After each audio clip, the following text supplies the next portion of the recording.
പ്രിയപ്പെട്ട സഹോദരന്മാരെ, ഈ ശബ്ദവൃത്തിക്കുള്ളിൽ ഞങ്ങൾ ശ്രമിച്ചുകൊണ്ടിരിക്കുന്ന എല്ലാ മാന്യ ശ്രോതാക്കൾക്കും കർത്താവായ യേശുക്രിസ്തുവിന്റെ നാമത്തിൽ വന്ദനം ചെയ്യുന്നു.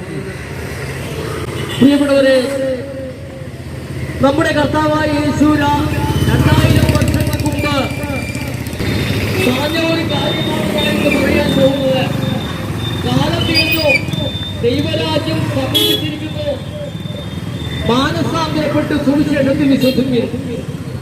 പ്രിയപ്പെട്ട സഹോദരന്മാരെ, ഈ ഭൂമിയിലുള്ള എല്ലാ മനുഷ്യരുടെയും പ്രയാസങ്ങളും ബുദ്ധിമുട്ടുകളും കഷ്ടപ്പാടുകളും സ്വർഗീയ പിതാവ് കണ്ടുകൊണ്ട് നമ്മളെ രക്ഷിക്കുവാൻ ഈ ഭൂമിയിൽ നാം എന്തെല്ലാം എങ്ങനെയെല്ലാം അധ്വാനിച്ചാലും കഷ്ടപ്പെട്ടാലും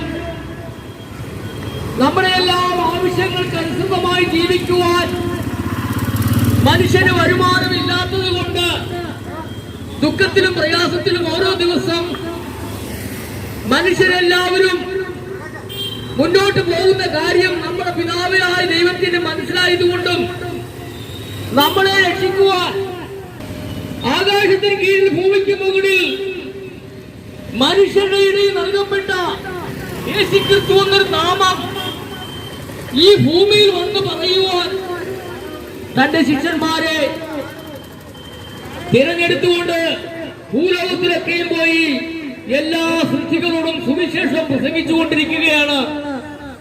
തന്നെ അപ്പോസ്തലന്മാർ ഈ ഭൂമിയിൽ നിന്ന് മാറ്റപ്പെട്ടെങ്കിലും ഇന്നും ആ സുവിശേഷം ലോകത്തിന്റെ നാനാഭാഗങ്ങളിലും ഇന്ന് പ്രസംഗിച്ചുകൊണ്ടിരിക്കുകയാണ്. എന്തുകൊണ്ടാണ്? നമ്മുടെ കർത്താവായ യേശുക്രിസ്തുവിന്റെ രണ്ടാം വരവെത്രയും ആസന്നമായിരിക്കുന്നത് കൊണ്ട്, ലോക സംഭവങ്ങളെല്ലാം പിടിച്ചു പറയുന്നത് കൊണ്ട്, എത്രയും വേഗത്തിൽ ജനങ്ങളെ രക്ഷിക്കുവാൻ സ്വർഗീയ പിതാവ് പരിശുദ്ധാത്മാവിനെ അയച്ചുകൊണ്ട് സകല രാജ്യങ്ങളിലും സകല സംസ്ഥാനങ്ങളിലും ഓരോ ജില്ലകളിലും ഇന്ന് പരിശുദ്ധാത്മാവ് പ്രവർത്തിച്ചുകൊണ്ടിരിക്കുകയാണ്. ഈ വിവരം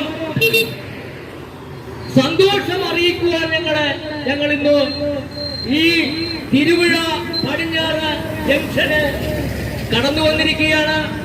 കാരണം ഈ ദേശത്ത് പിതാവായ ദൈവം സ്നേഹിക്കുന്നത് കൊണ്ട് തന്റെ മക്കൾ നശിച്ചു പോകാതെ യോഹന്നാന്റെ സുവിശേഷം 3-ാം അധ്യായം അതിന്റെ